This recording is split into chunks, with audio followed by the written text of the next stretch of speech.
Great morning, students. I hope all are fine and safe at your home.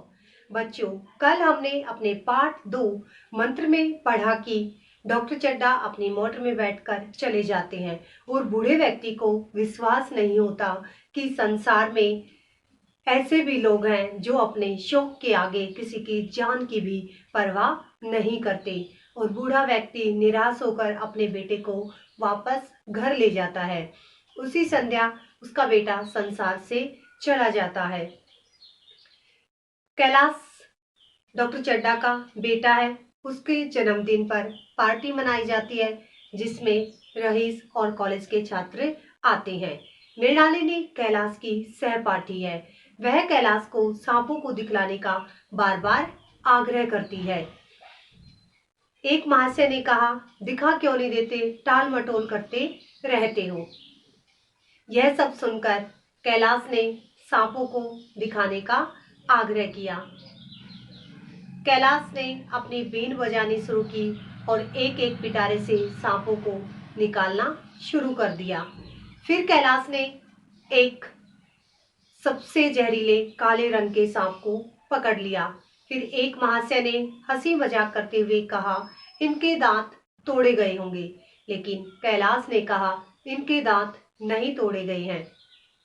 Kailash ने सबसे जहरीले काले रंग के सांप को गर्दन को इतनी जोर से पकड़ा कि उसका मुंह खुल गया और कहा, जिस भी महाशय को शक हो तो वह आकर देख सकता है कि सांपों के दांत नहीं तोड़े गए हैं। कैलाश ने सांप की गर्दन को जोर से पकड़ रखा था। जैसे ही उसने अपने हाथ को ढीला किया तो सांप ने उसके हाथ पर डस लिया। यही सब हम अपने पाठ में आज पढ़ेंगे। तो चलिए बच्चों, अब हम अपने पाठ को पढ़ते हैं। Let's start.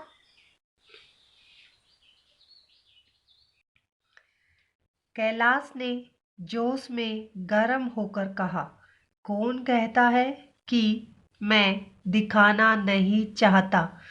आप लोग तैयार हो जाएं। वह सांपों के पिटारों के पास गया और उसने बीन बजानी शुरू कर दी।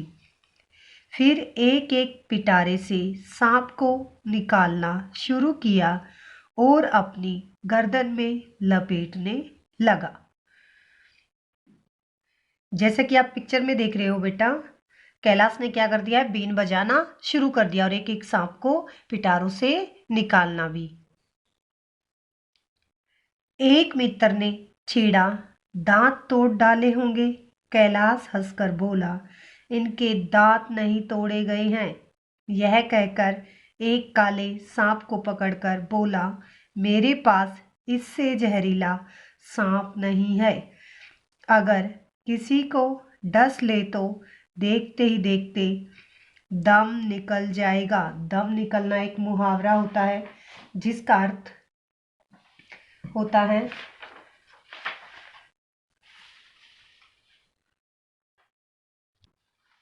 दम निकलना मीन्स मरे जैसा होना। ऐसा कहते ही उसने सांप की गर्दन पकड़कर जोर से दबाई, इतनी जोर से कि उसका मुंह खुल गया। किसका? सांप का। और उसके दांत दिखाते हुए बोला, जिन लोगों को शक हो नजदीक आकर इसके दांत देख ले। अब एक मित्र ने उसे छेड़ते हुए कहा था ना कि आपने इनके दांतों को तोड़ दिया होगा, लेकिन कैलाश ने हंसकर कहा कि दांत नहीं तोड़े गए हैं। फिर उसने एक काले से सबसे जहरीले सांप को उठा लिया और उसकी गर्दन को दबाते हुए उसका मुंह खुल गया और उसके दांत दिखाते हुए बोला कि जिन लोगों को शक है वो आकर एक बार इसके दांत देख ले। जैसे ही कैलाश ने सांप पर से हाथ ढीला किया, अब उसने सांप को इतनी जोर से पकड़ रखा था कि उसका मुंह खुल गया। सांप ने उसे डस लिया।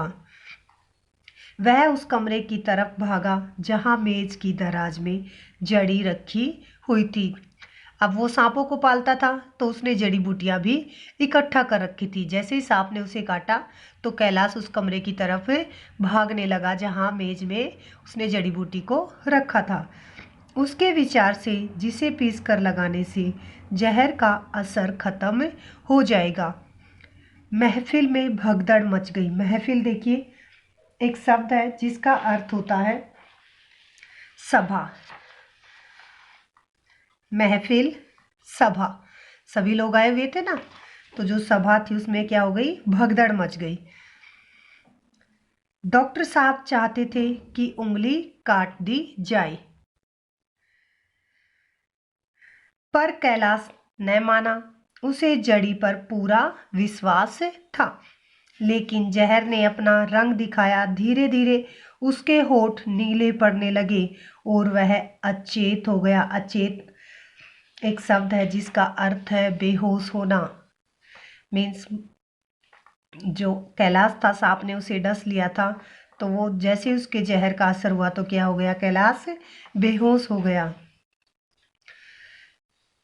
एक महाशय बोले, कोई मंत्र झाड़ने वाला मिले तो संभव है जान बच जाए। एक महाशय बुला भी लाए, लेकिन उसने आते ही कहा, अब कोई फायदा नहीं। शहर से कई मील दूर एक झोपड़ी में एक बूढ़ा और एक बुढ़िया जाड़े की रात काट रहे थे। इतने में किसी ने दीवार पर दस्तक दी।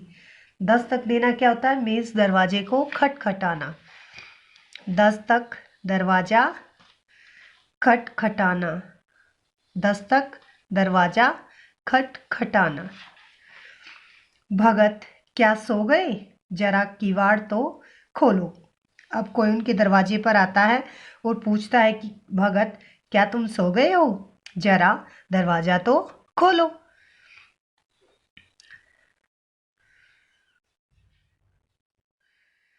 किवाड़ खुलते ही आदमी ने अंदर आकर कहा, डॉक्टर चड्ढा के लड़के को सांप ने डस लिया है। भगत ने चौंक कर पूछा, डॉक्टर चड्ढा के लड़के को? वही डॉक्टर चड्ढा ने जो छावनी के पास वाले बंगले में रहते हैं। आदमी ने कहा, हाँ हाँ वही, देखने जाओगे? बूढ़े ने कठोर भाव से कहा, मैं नहीं जाता। डॉक्टर चड्ढा को खूब जानता हूँ, मुन्ना को इन्हीं के पास ले गया था। अब जो बूढ़ा है वो क्या कहता है कि मैं डॉक्टर चड्ढा को अच्छे से जानता हूँ, मैं अपने बेटे को इसी के पास लेकर गया था। खेलने जा रहे थे, सीधे मुंह, बात तक नहीं की थी। भगवान सब कुछ देखता है। उस बखत, बखत एक शब्द है जिसका अर्थ होता है समय। अब बूढ़ा क्या कहता है कि उस समय मुझे डॉक्टर की जरूरत थी।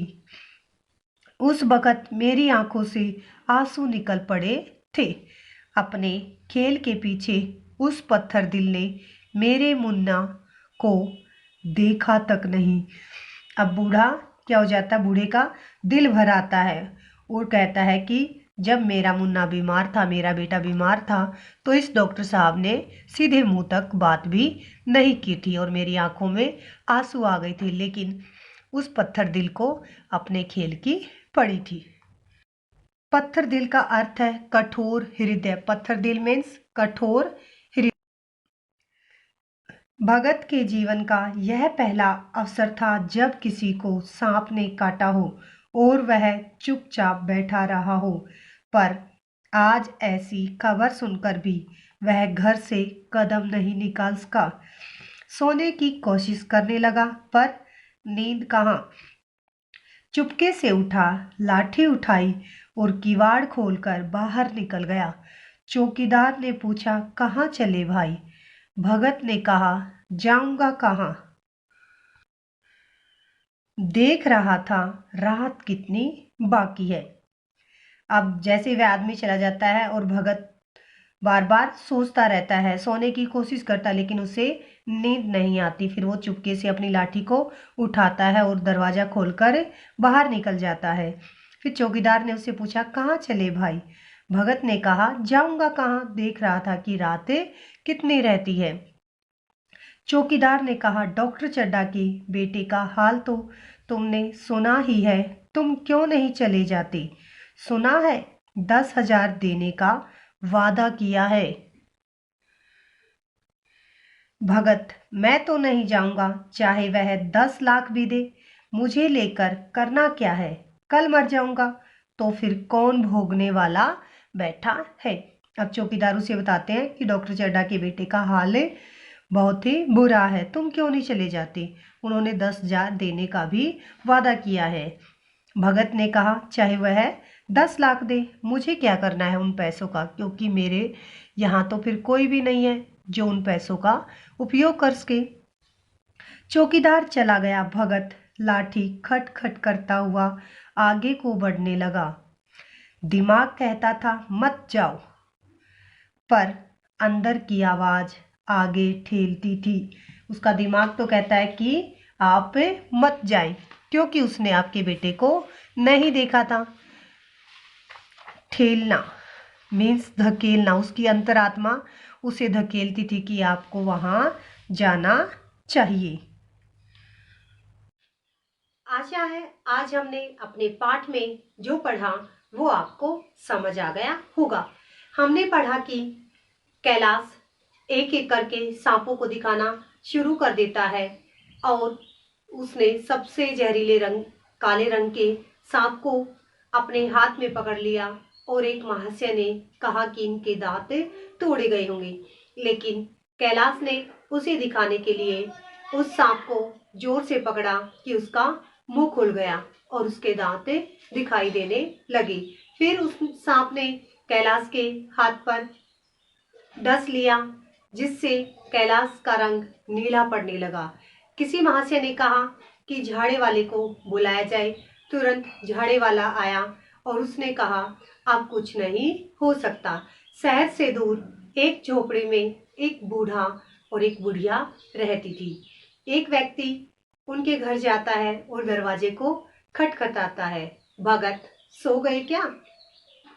भगत ने दरवाजा खोला। व्यक्ति ने कहा कि डॉक्टर चड्ढा के बेटे को सांप ने डस लिया है।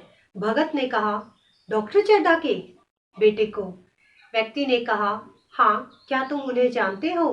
भगत ने कहा, हाँ, डॉक्टर चड्ढा वही है जिनके पास मैं अपने मुन्ना को लेकर गया था, लेकिन उन्होंने सीधे मुंह तक बात भी नहीं की थी और आज वक्त ऐसा आया है कि उनके बेटे को सांप ने काट लिया है।